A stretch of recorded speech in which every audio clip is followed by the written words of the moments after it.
So when you go ahead and put so much effort into one thing, it's impossible for it to not return. I knew I wanted more and that there was so much more. So I pushed to go to Israel. So I don't really count that as discipline. What I mean by disciplined is How is it that you're wanting to influence your students' mindsets? I think that as a man, if you want to tell someone to stop doing anything and you don't have the capability to actually make them, your word is hollow. I'm not saying that's how it should be done. I'm saying that's how I got my start. How do you want to start this? Do you I want would me to say start you. this with I an would say you intro? could go. Yeah, you could go and take the intro. I'll do a quick introduction, and then I'll. Okay. Hey, we're back at Catalyst Convos. We're doing something a little bit different. We have Kyle over here. He's going to be doing an interview with me. Unfortunately, Coach Dan couldn't make it tonight, so we're pressing on anyway. But we'll have him back for the next episode, and maybe he'll do his own interview style like this in the future. I think it'd be both.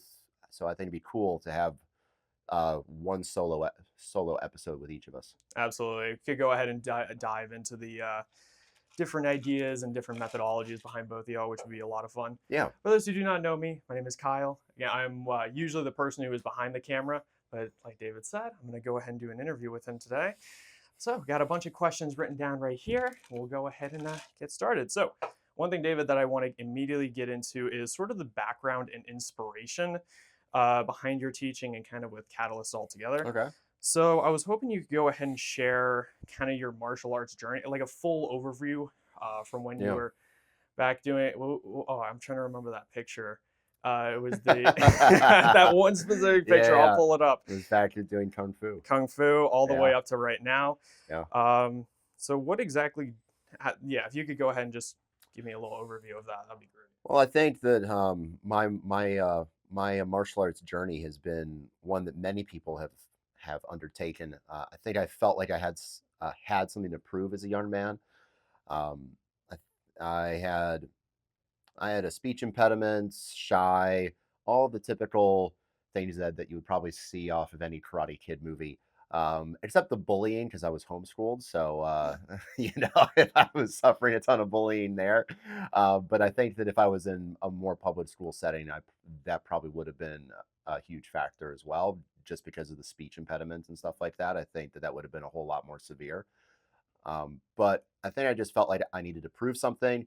My family moved a whole lot, so I kind of always was bothering my mom about doing martial arts. And then we settled down here and finally stopped moving as much. And she's like, okay, like we can start you in something. And it just so happened that my church opened up a small little kung fu thing. I don't know if it was I don't think it was certified under anything. I don't know what was going on, but it just goes to show you that no matter where you start is not determining where you end up. Um, but started off there in a mixed style. They claimed it was Wing Chun Kung Fu. God only knows what it was. It was a mix of Kung Fu. They just tossed you in a room, honestly, and just No, like the instruction was a little bit better than that. But it but it it was definitely a small church program. It was not a professionally run, gym. It had probably like 5 or 6 people in it. We did 1 or 2 competitions and stuff like that.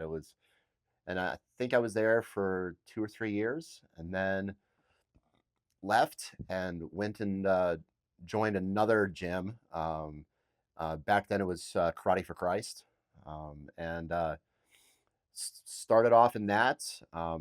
Did that for quite a while. Got up to a 4th degree black belt in karate, some sort of mix of karate with probably taekwondo. So like the Americanized kind of Asian martial arts. Started on my path with Krav Maga there. And started off mainly doing Krav Maga as an add-on to the kids programs there. And yeah, so and did like a few instructor courses, but nothing too involved at that point with Krav Maga. I went for some weekend trainings. Um, yeah. I was gonna ask, how did Krav even like get brought up in conversation? yeah, the owner of the gym then was, and still now, was like said, "Hey, we need an adult program." I think he tried MMA previously during the MMA craze, and I mean, like unless you're producing fighters, it's really not a great fit for just a regular gym. So and I think that he's like, yeah, Krav Maga seems like a good fit for us with our values and what we want um, out of an adult program. So he sent me off to a training course, and then I came back, and here I am instructing this program. I'm not saying that's how it should be done. I'm saying that's how I got my start, and um, and some people stop there, and that's kind of where their learning kind of starts and stops. And for me, I knew I wanted more, and that there was so much more. So I pushed to go to Israel, um, and I found my current instructor Ron on Google. Actually, just kind of looked him up, and went to a training course in Tel Aviv, and got my butt kicked. Changed my life there. I think it's the first time um, I ever left the mats probably almost crying after a sparring session.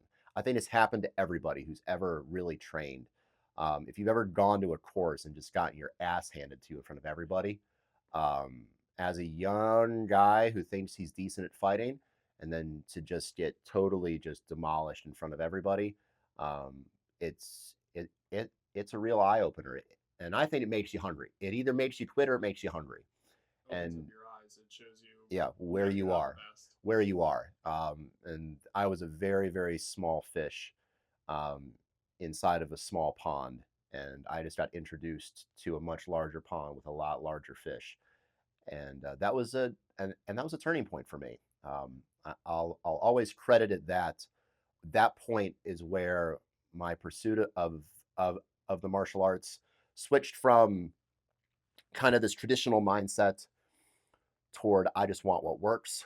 And from then on, worked on my boxing, worked on my jujitsu, worked on my wrestling. And I feel like those are some of the core tenets now of any decent martial arts. And I'm behind a lot of people. A lot of people came to those revelations long before I did and are way ahead of me. But I'm still working on improving those things actively as I coach and train Krav Maga. So those three things, and that training in Tel Aviv is what really pushed me to recognize that I needed to sharpen up some stuff and caused me to grow up, I think. Yeah, I will say that's actually funny that you say the walking off the mat almost crying, because that was something very similar when I first joined your gym. Yeah. Is I go ahead and that's actually where we met, the Karate for Christ, where you started to become where you became my instructor.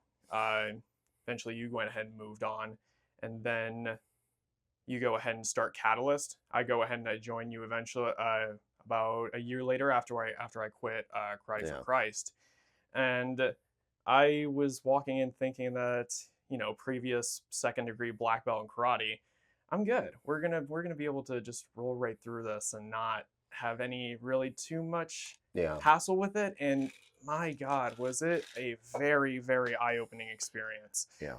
And that's just something that I did not expect. And Yeah. one thing that you dive really heavily into is the philosophy behind your training. So how has that kind of been influenced from like start when you first started instructing to how it's evolved now? I think that when I first started instructing, I was very, very focused on people getting movements right. I think that, and I think that's the place that every wannabe or future instructor starts, is they want to see the technical development of their students. Can my student who couldn't throw a jab now throw a good looking jab? And that's where I started. More so with the karate style stuff with kicks and things like that, which still influences my training my training today. I just went through uh, a, uh, a wonderful striking seminar with Icy Mike from YouTube, and he went through 3 hours of trick shots in sparring, and half of it were sidekick setups. And I'm like, oh, okay. So some of my traditional martial arts skills have not been wasted. But it was just funny to see it kind of come full circle. But I think that those beginner instructors focus on getting the technique right, and they don't really understand the overarching principles behind fighting. And that's what I've really invested my time into. And I really thank Craig Douglas from Shivworks. He is a savant with the history of fighting. Absolutely knows he is a nerd in the truest sense of the word when it comes to the history of fighting. He loves reading 14th century manuals about dagger fighting in ancient Europe, taught by knights, It's appropriate. All right. reads Italian manuscripts that were translated on this, and and you see some of the same movements that we have in current wrestling today. And when something is that old and unchanged, you understand that Yeah. that something has to work. So I think that my my philosophy as an instructor shifted from let's get the techniques right. I still do that, but that's kind of that is a concern, but it's not the highest concern. I want to teach my people how to move and overarching strategies for dealing with problems with assault.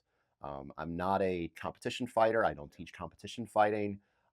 I teach practical everyday self defense. And for that, you need to have a framework that starts from from like a verbal interaction to a physical interaction, and then back again and dealing with weapons. And so there's a lot of principles at play. So I think that my training is far more principle guided than technique guided now. Does that make it easier to work with beginners now? I think it does. It helps me channel my energy into what I want them to be doing. And if they're not doing it technically correct, but they're mastering the principles and they're moving in sort of the right way, that's better than having them master the technique but have no clue why they're moving or why they're doing it. Because if they don't know why, then they can't apply It's it. all about that why. You got to make sure they actually know Yeah, why they're doing a certain technique. It's yeah. a lot easier to connect the pieces together Mm-hmm. whenever an instructor is able to do that. Yeah. Has that been able to keep you both motivated as an instructor and also as a student whenever you're going to these seminars? Yeah. I think that constantly finding something and a reason to train is essential for me. I'm not a disciplined person. People think that I'm a disciplined person. I'm really not. I'm a creative person, and they function off of different energy. For me, routines are good, but they become stale very quickly for me, and I will lose the energy and the drive to continue training or pushing. And I understand that I need to get better at my discipline. It's not saying that like discipline is bad or that you shouldn't practice it, but I find that my personality leans far more to creativeness rather than routineness. And some people need more routine, other people need more creative stimulus. Me, if I'm not consuming information, I'm not fired up to teach. So I need a constant, almost level of input. And when I say constant, I don't mean every week. I mean every couple months. I need to be doing something that sparks my imagination, something that I'm pushing a boundary on. Like when I went to the Icy Mike seminar, it, I'd never gone to a strictly striking seminar before. I'd always done like weapons based or Krav Maga or grappling. I'd never done a striking seminar, and yeah, it kind of relit my love of striking because I had some stuff that I was like, okay, like I can really improve on these things, as opposed to just everything that I know, and then I can just train that repeatedly, and that gets really old after a while. So I needed to spark my creativity with something that was not quite in my reach yet that I could work on. Okay, very interesting. So you kept on mentioning that you weren't the most disciplined person, but feel like being going into the entrepreneurship, especially opening your own gym, that's something that definitely you need to have. Has that been difficult to have that been difficult for you? Well, thankfully, I am married to the perfect person. so, so Sarah is far more disciplined and structured than I am. I'm not bad when it comes to structure. It just happens in spurts. Like sometimes I'll be very structured with things and I'll get everything in line, but then I'll wait for a while and it'll kind of fall apart, and then I'll get back to it and then reorganize it. So for me, it happens more in spurts. But she's far more constant, and that's why it's been a really really good partnership. Because I'm more open as far as like creativity, new ideas, things like that, and she's far more structure and like systems oriented, and so it's actually worked out perfectly. So she's really really been an all-star when it comes to back end managerial stuff. Um, and that's really helped me. And as far as the discipline part goes with entrepreneurship, really, especially in this business, there's you just need to show up for classes. Like you need to be there for your students, and if you can't show up, like I don't count that as discipline. I just count that as Just the bare minimum. it's like the bare minimum. It's not like I'm ultra disciplined for showing up when I need to be there. Hey guys, you expected me to be here? I'm Yeah, I here. mean, yeah. So I don't really count that as disciplined. What I mean by disciplined is I don't have my hour-long training regimen by myself with a punching bag or shadow boxing every day. You know what I mean? Um, and there's people that do that. Like they have their routine and they come in here and they do the. So one of my coaches, she comes in 30 minutes before every class on the dot, and she will stretch for 30 minutes. Do not try to pull her out into a class. She is stretching for 30 minutes. I'm not that type of person. Everyone has their routine. So, well, I don't have as many as she does, but like that, but that's what I mean is I'm not that structured. I operate far more on the creative side. I have enough structure and discipline where I can survive. I will say, you leaning into your creative side, I'm sure that's when you first started Catalyst. I saw your post. I think it was like March, celebrating 4 years of Catalyst, Hmm. and that was 4 years ago during the time of COVID. Yeah. How was that? I could imagine you really had to stretch some creative thinking there. At first, we did. It was an interesting time of class planning because during the first, I would say 2 or 3 weeks well, probably more like 2 months, 2 or 3 months, we did no contact classes. So it was all slip rope, shadow boxing, or floor movements for grappling.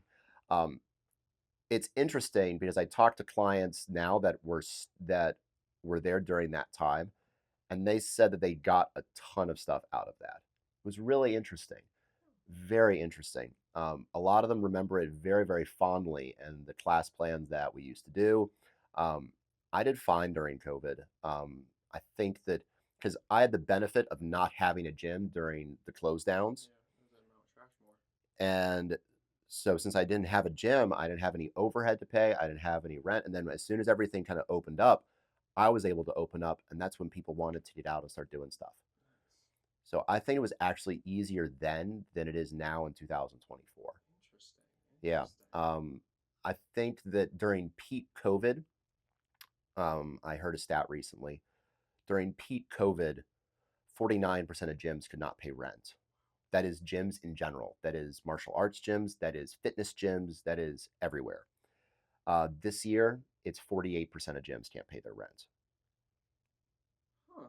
So, thanks to economic pressures, things like that, this year I think has been probably as hard as during the shutdown during COVID, or at least it's as hard by 1%.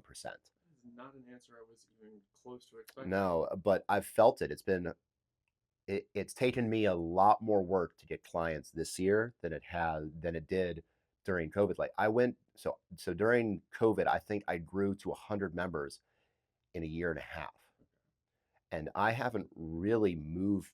I've played around with going to 150, but I haven't gone there since COVID.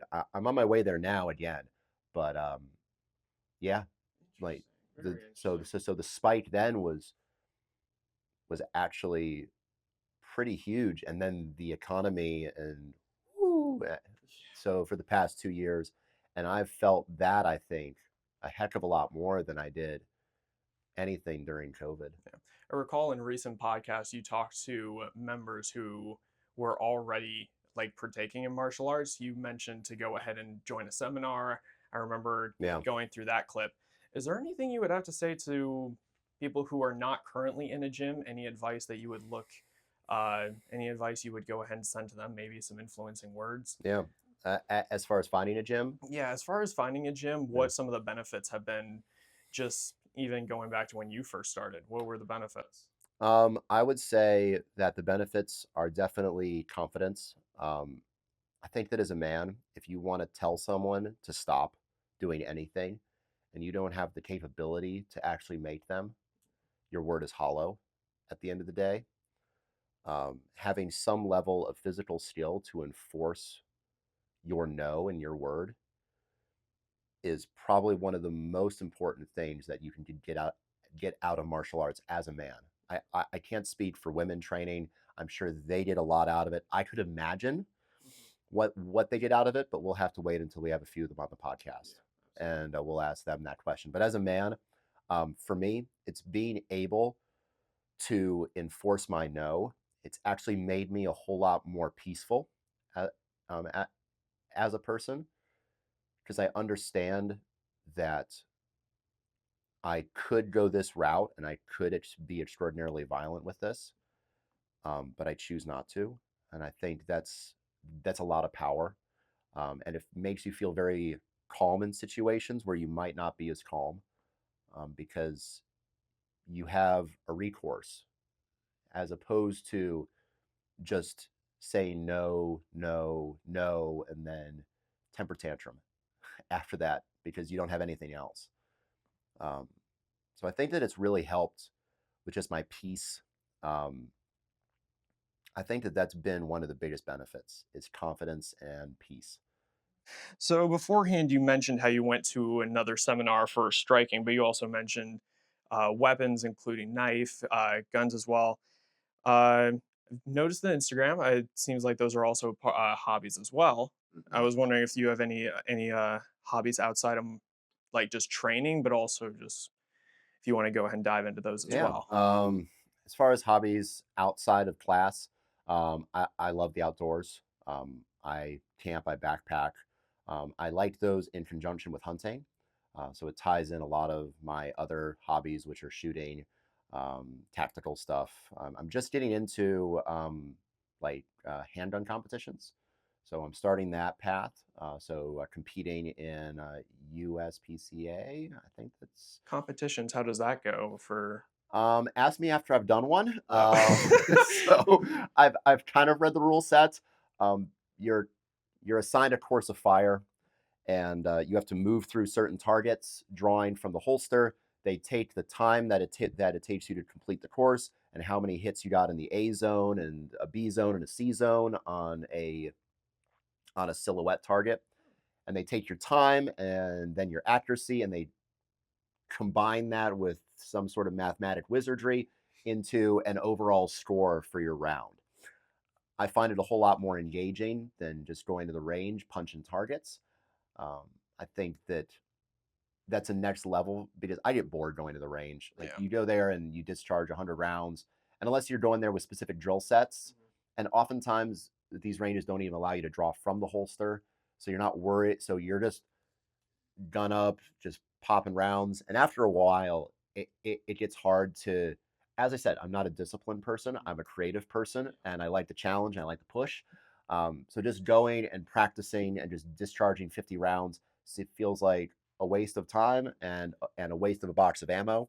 But going and doing a competition where I'm under pressure, I have different courses of fire each time. I'm being pushed because there's a time limit or there's a perceived time limit.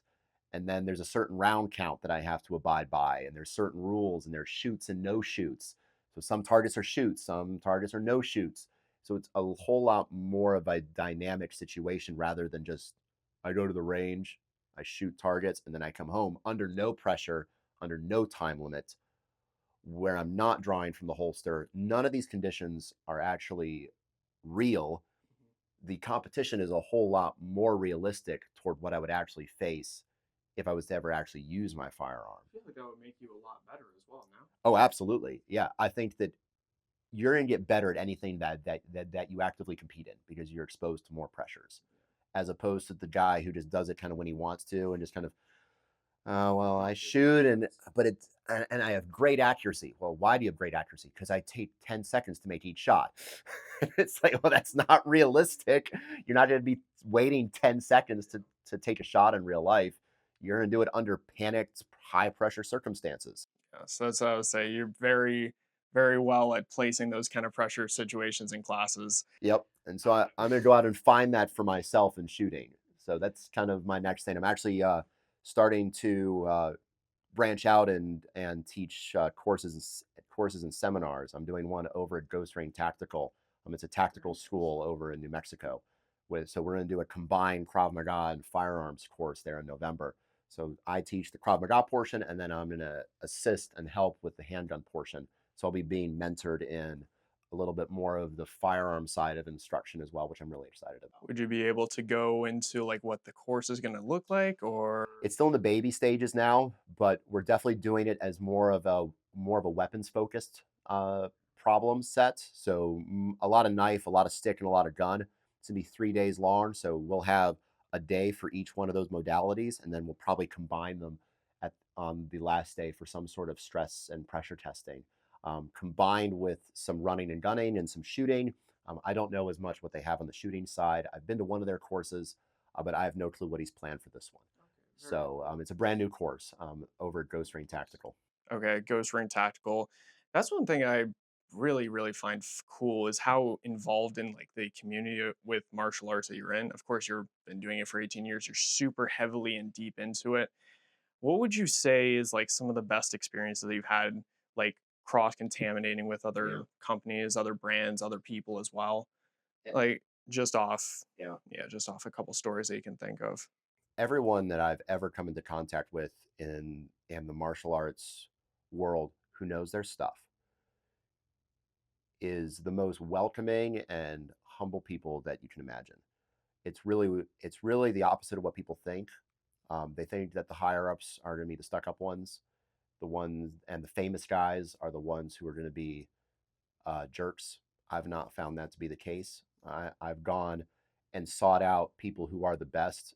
And when you get there, they're all about their clients. They're all about the people in their courses.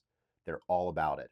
And you look at that and you say, well, now I know why you're so popular and you built this following is because you genuinely care about people, and that includes you coming to their course. And that's why I've always found that it's best to meet these guys by paying money and going to and train with them. It shows you're invested. Yeah, if you hit them up with a DM on Instagram, you might get something, but eh, but they don't know you're serious. So I tend to pay money. So if I want to meet a guy and network with them, I'll sign up for his course. Okay, yeah, it's a that initial showing of like, hey, I want to talk to you. And I'm serious about Yep. this. And you make yourself vulnerable because you go out there and you show what you're made of. So if you don't do well in these courses and you suck, well, then these guys can mentor you. If you're good but you need some tweaks, then you know, then you get welcomed in. For probably one of the best experiences I've had is probably ShivWorks. I've really enjoyed working with them and going to their coursework. I instantaneously felt one that I was being pushed extraordinarily hard by Craig and Brian. Both of them know how to push people, and Scotty Oates as well. They all know how to push people, and they know how to put you in situations where you learn the lessons that you need to learn. And they're just great people. Ron does the exact same thing at his coursework. Every time I go, he's pushed me to work on something. And sometimes the stuff I don't like. And that's why I stay with Ron. He pushes me to do stuff I don't like sometimes. He's like, you need to work more on these things. And I'm like, I don't want to do those things. Those things are boring. I would much rather fight people. He's like, well, you should do these because you need to know them as a professional. I'm like, you're right. And so I stay with him. And then I go to Craig and Brian for tune up work on close quarter firearms use, fighting in cars, all these little niche things that they're absolutely experts at. And I would rather not learn them from anyone else except people who have that that level of tangible real life experiences that are very expensive to buy, that could cost you your life, trying to get those experiences. Then you go ahead and take their expertise and you go ahead and deliver it back to Catalyst, and you go Hmm. ahead and bring over, for example, the car jutsu. Yes, we do have a fight car in the back. Yeah, Maybe me and Dan should do a podcast in the fight car, that would be hilarious. and That would be then fun. or like a question and answer where there's like wrong questions. Whoever makes the wrong move gets punched or shot with an airsoft gun or something. I don't know. We're brainstorming now. This is awesome. Do like a fight car episode. It'd be really fun. We'll wait till the weather's a little cooler, so that we're not sitting out in the car roasting. But along with the car jutsu, is there any other? Are there? What are some of the other lessons that you've brought on back to Catalyst that you can like remember off that have been, like your favorite? I think from Ron, I brought back a lot of boxing. Ron has been instrumental in doing that. From Craig, wrestling. He's really been the catalyst, so to speak, behind my introduction of wrestling to the program. Um, so Ron has brought boxing, Craig has brought wrestling, um, and then I use jujitsu as like an addendum, and then I'm training with Icy Mike.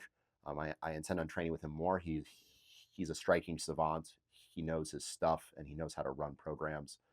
And so I'm very excited about learning more striking. It's not boxing. It's the full package. It's how to use your spin kicks. It's boxing combined with elbows, knees, clinch. Spin kicks, sweeps. More so Muay Thai style stuff. Um, and Yeah, so that's what they've all brought, and so they've all brought a piece of this pie and this puzzle. Craig also brings in firework or like firearms and blade work, and car stuff into the curriculum.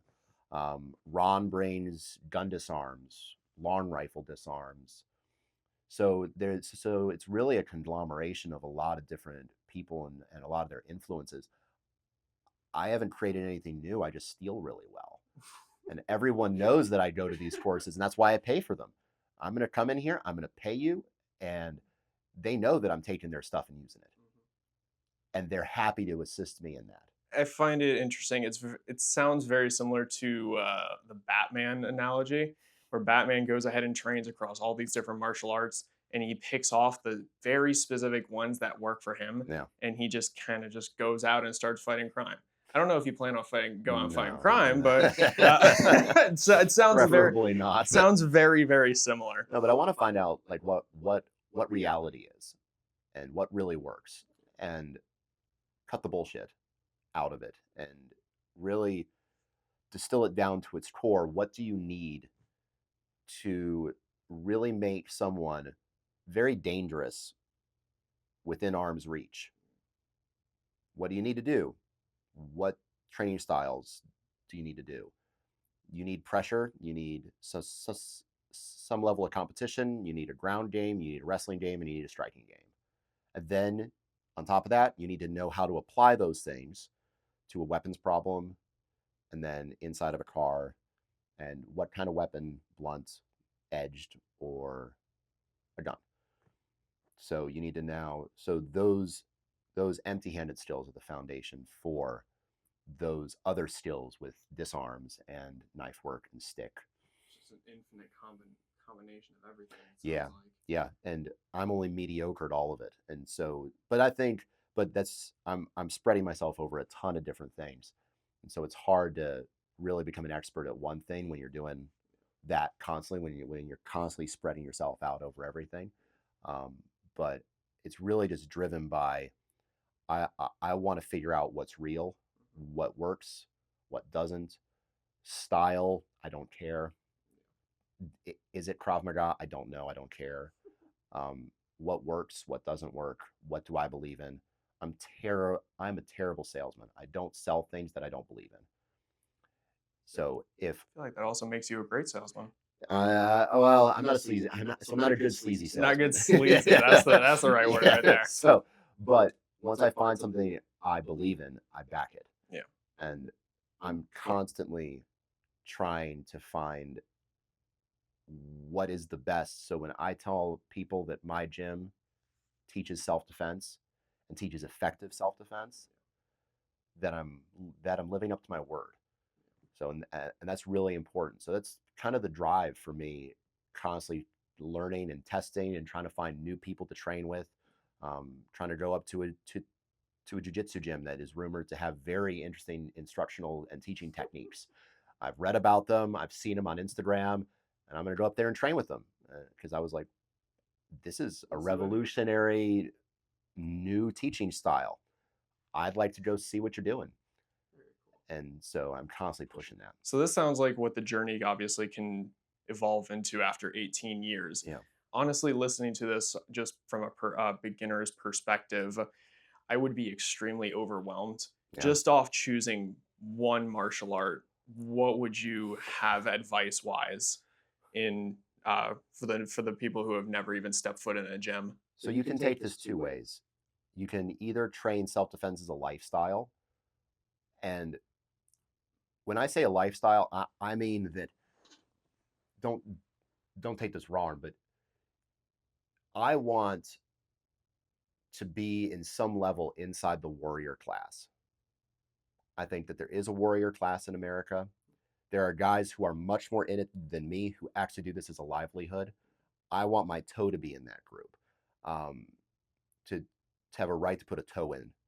Um, and I haven't served, and I think that you know, but I am in pursuit of these training modalities. I do put myself through hardship, but I haven't served in the military or in the police, and I think that's what really buys you into that warrior Is class. that what that Is is? Yeah, Warrior class. Okay. is laying your life down in service. Um, I've not done that, so I'm not going to say that I'm in that class, but I try to push and train for my clients here and for the people I teach, because some of them are in that. I have some guys here who do, stuff for Coast Guard, and I have police officers. So I have guys who are in that warrior class um, who train under me, and so I need to be giving them good information. Um, so I want to be at least able to stick a toe in that class. Um, and so I train as a lifestyle. It's why I'm going to pistol competitions. I need to get better at that. I want to pursue more medical stuff because I want to get better at that. And I firmly believe that there's times coming that might be hard, um, where people with skill sets like that will be looked at as leaders. And I hope that day doesn't come. I pray it doesn't. I hope we all continue to just coast in this beautiful era that we have right now. But that's not history. Um, so I think um, that those skill sets are becoming more and more necessary, and you can either train it as a lifestyle or you can train it as I want a tool. Um, I want to know a little bit of this. What I would recommend, if you want just a tool set, go take some weekend courses. Shivworks is great. Ron, my instructor, is doing some weapons based seminars here in the U.S. very soon. Um, so go take a 4-day course. Seriously, if you're a beginner, one, find a gym if you want to train this as more of a lifestyle. But if you're just wanting like some quick, like I just want to know a bit about this so that I feel comfortable and never have to do it again. Go to a 4-day course. Really, you will learn more than you can imagine because it's so focused and the learning is all encompassing. You're not doing it for an hour in the evening. You're doing it for 4 days for 8 hours. If you're doing it for that long, if you're doing 8 hours of training for even 3 days, that's 24 hours of training. How long would it take you to do that in training an hour or two an evening? It takes you quite a while to get 24 hours worth of training in. So, and that's much more condensed. You can take 3 days off of work, you can go do it. And I'm starting to run these courses soon within the next year. ShivWorks does them.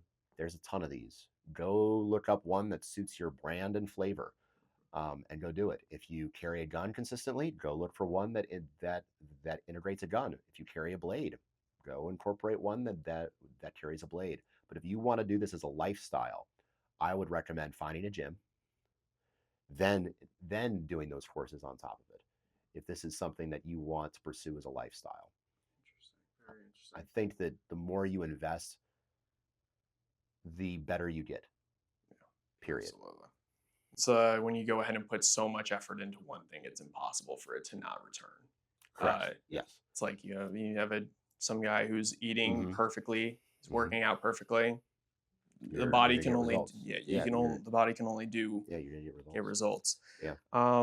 You mentioned before though the top of the top, the leaders especially, they were talking all about their clients. Of course, that's how they got to the top.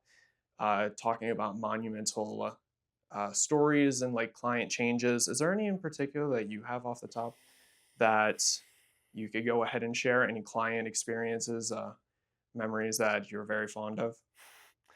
I have quite a few. It's hard to recall them, but I do know that people walk in, and it's like when you see someone every week and they're losing weight, you don't necessarily see it. You just kind of see a gradual transformation of a person. And then one day you look at him and you go, "You're not at all the person I met 2 years ago." It doesn't happen in like an instant. There's no moment, flash in time that changes somebody. It's also gradual that even the people who are participating in it don't even recognize what's going on because they're just there for the process. They're there because they enjoy training. It's why I don't emphasize a ton of belt structure. We do have a belt system, but people don't wear their belts. It's not a super important thing here inside of our culture. It's good for goal setting and curriculum management and things like that, but they're just here because they love the process. And then you don't realize how the process is changing you for the better until you step back and you kind of look back and you go, wow, I couldn't do that 2 years ago. That's insane. But in the middle of it, you think that you suck. Really. In the middle of it, you think, I haven't learned a thing because I'm still getting trashed by all these other people. And, but I think that that is another reason why I go and train in seminars. It's because it gives me kind of a litmus test of where I'm at. Um, it's why I go do my own trainings because I go and I look and I'm like, okay, so I can't beat these guys at my gym. Let me go and train with some people who haven't trained before or who are God knows where on their journey.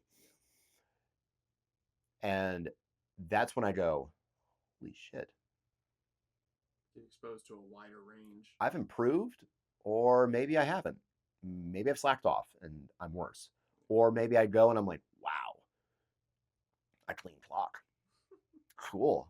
Something must be working inside of my training. So I go to these as audits too. So I audit myself. I'm like, okay, so have I been doing the right things? Have I been pursuing and training the right things? That's why I do tournaments as well, to gauge myself in certain areas. You also talk about how it's really good for students to go and at least try a competition Yeah. mindset or go into a competition setting. You want to go into that a little bit? I think it's super important. Now, do I believe competition martial arts is not self defense? I will put it that way, and I'll put it very bluntly. Jiu-jitsu competitions are not self-defense. If someone falls down in front of you, you do not engage them, you walk away. In jiu-jitsu competitions, if someone falls down, i.e. pull a guard, you're obliged because of the competition to fight them and continue the match. Now, with that being said, competition hones the spirit of the warrior. If you don't have worthy opponents that are at your level in your gym, in your weight class, to test yourself against, you'll never know where you're at. Um, so it's important to go and do competitions. I don't care if you win or lose when you go do it. When you go do a competition, that is not my focus here at this gym. I do not care about my win-loss record as far as an instructor goes. I have much larger goals than a win-loss record. If you're myopically focused on that, you are a competition gym, and your reputation thrives only on your ability to produce winners. And I have nothing against that. I like going and training at those gyms because they get me better at my competition side. But if you claim to teach self-defense and that is your end goal, you're probably serving the 1% of your clientele that is very good at competition, but then the other 99% of your clientele probably isn't there to compete. They're there because they want to learn practical self-defense skills. I feel like that could also put them in danger as well, no? Maybe. Any training to me is better than no training. So, and I do mean any training. My kung fu background will attest to that. Any training is better than no training because at least your brain has a pathway that it's done something like this and will then act. The worst thing to do inside of a self-defense altercation is to freeze and do nothing. Whether you run away or whether you act and fight, those are both better than staying frozen with your mouth open saying, is this happening to me? Is this happening to me? Is this happening to me? Then you take the baseball bat over the head because you didn't react soon enough. Whether fight or flight, so like the freeze response is the deadly response. The fight or the flight, both of those give you a far better chance of surviving than freeze. And if you don't have any training or any experience with violence at any level, your brain has no capacity to draw anything up as far as a plan. It has no past references. Therefore, it clicks off in the moment. So if you have at least some sort of reference in your brain, whether that's your jiu-jitsu training, whether that's your karate training, whether that's your aikido training, you have some form of reference where then that allows you to act. And action in those moments is better than, maybe you understand that you're terrible at fighting. Maybe that's what you've understood from your martial arts classes and that you better run. So at least your brain has a pathway that says, I need to act and I need to do something, as opposed to just standing there with your mouth open, deer deer in in the headlights. and then you do nothing, and the bad thing just rolls over you. It's interesting you go into mindset. How important is how does the mind? I guess what how is it that you're wanting to influence your students' mindsets when it comes to your classes and when you're training? Mindset's a tough thing. So it's a tough thing to put your finger on. I want them to understand realities of fighting. I think we're too inundated with Hollywood and Instagram. Realities of fighting are not fun. Um, they're quick, they're short, they're fairly brutal, or vary in some cases. Things that you think will work 100% don't. Um, the mindset should be one of skepticism toward fighting and toward your stuff working.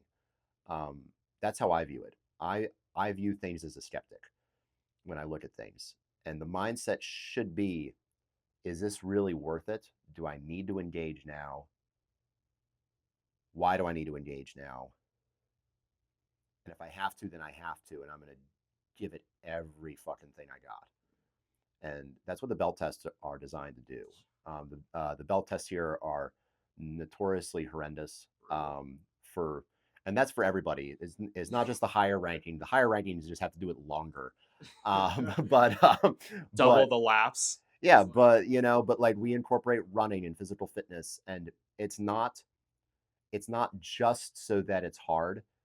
It is, but it's not just that, because you need to understand that you can go through hard things and that you don't need to give up, and that your body can do what you tell it to when you want it to, and you need to be able to fight under that level of fatigue. And so that's why we put people through a belt test like that. So mindset is hard to kind of pinpoint because it's kind of a mush. Yeah, and like it's a buzzword. It's really hard to kind of say, like, what mindset am I incorporating? Well, how I want people to think about fighting is that they don't want to do it. That's what I want people to think about fighting, unless it's for fun, like a tournament. That's fun. There's refs. There's people who are there that you actually high five with and have great conversations with afterwards, that's not assault. Um, that's something that you don't want to participate in. And so sometimes the lessons are that this is not as fun as people make it, and how John Wick makes it look. You know, he doesn't look like he's having a good time. You watch and you're like, oh man, like he's a hero.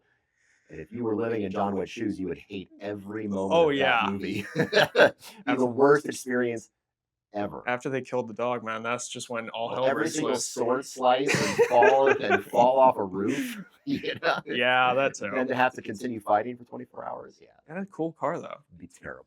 Oh yeah, no, I would be. Yeah, no. Ah, that's good. That's good. I think we are almost. I think we are honestly good to start wrapping things up. I want to go ahead and just fire off some fun rapid fire questions to go Okay. ahead and end us off. I think this would be a little fun to go into. All right, favorite martial arts move. Favorite martial arts move? I like the spin side kick. Spin side kick. Yeah. Nice. So Traditional classic. yeah, absolutely. If you could train with any martial artist, dead or alive, who would it be with? Oh my lord. Oh man. I don't know if I have a specific answer for this one, but I could definitely tell you a time period. I'd like to go back, in spite of the nudity. I'd like to go back and train with Greek guys. Very cool. I think that would be a fascinating dive back into history. It would be incredibly brutal and very painful. Training like we train now, I would have to get like an ancient body or something. But they kick the ever loving shit out of each other in training. I was gonna very say persistently. the statues as well, like kind of just depicts it Yeah, as like, you're like, "Yeesh." do I want But- to do that to myself? But it would be a fascinating experience to go back and see kind of the birth of standardized martial arts training from like the Olympics and all that stuff. That would be fascinating. Go-to workout song. Go-to workout song. I think that what gets me going the most is either kind of early 2000s rock, or gangster rap. Just like anybody who's grew up in, doing karate for Christ and has never been in a gang, just one of those posers. It gets you going though. I like also Viking chanting music. I like rolling to That that. hits very well. I like rolling to that. It's not so hardcore that it's overwhelming, but it definitely has that drive. It's like calling to the ancestors, empowering for some reason. No, it just feels good to train to. I Yeah. don't know. Maybe it's the Norse heritage in me, but I really enjoy it. Absolutely. Favorite martial arts movie. Favorite martial arts movie? Oh gosh. I've actually been really enjoying the new Cobra Kai episodes. It's been good. They have been shockingly good. I think as far as martial art movies, I like the first John Wick. I think that one cannot be topped for just the choreography, the gun play. I think it's the best one. It's the more realistic one. They get realistic in quotations. They get more and more fanciful as it goes on, and it kind of goes into the realm of weird kung fu movies. But the first one is absolutely golden. Most memorable fight scene from a movie. I have a feeling it's a most memorable fight scene from any movie. I think that probably John Wick 1, him going through the nightclub. yeah, That one is absolutely awesome. it's awesome. Yeah, Like the lighting to the music, everything about that is perfect. All right. One word to describe your teaching style. Probably more hands off. I allow people to experiment. I allow people to make mistakes. I'm not a micromanager. I'm not a class micromanager. I really like to ask questions and explain the bigger why and the bigger picture behind things. I don't get granular into. I can correct foot positioning and hand positioning and stuff like that, but that's what my coaches do. For me, I like to focus on larger picture stuff and really allowing clients to experience failure or wins and allowing them to have that process inside a class. Interesting. All right. And last but not least, for those who are aware, we have open mat on Fridays. After open mat, you go ahead and have your own ice cream. If you show up, go to ice cream. Go to ice cream. I will probably do some sort of chocolate. I'm not huge into sugar right now, but if I'm going to, it'll have to be just straight up chocolate ice cream. That is everything I have for you today, Cool. David. Hey, this was awesome. It was a good one. Yeah, I've I enjoyed think you it. should probably do one with Dan. Yeah, I would definitely be down to. That'd be a lot of fun. Yeah. Um, yeah, go ahead and do your outro. This is your podcast. I'm the guy behind the camera. Okay, cool.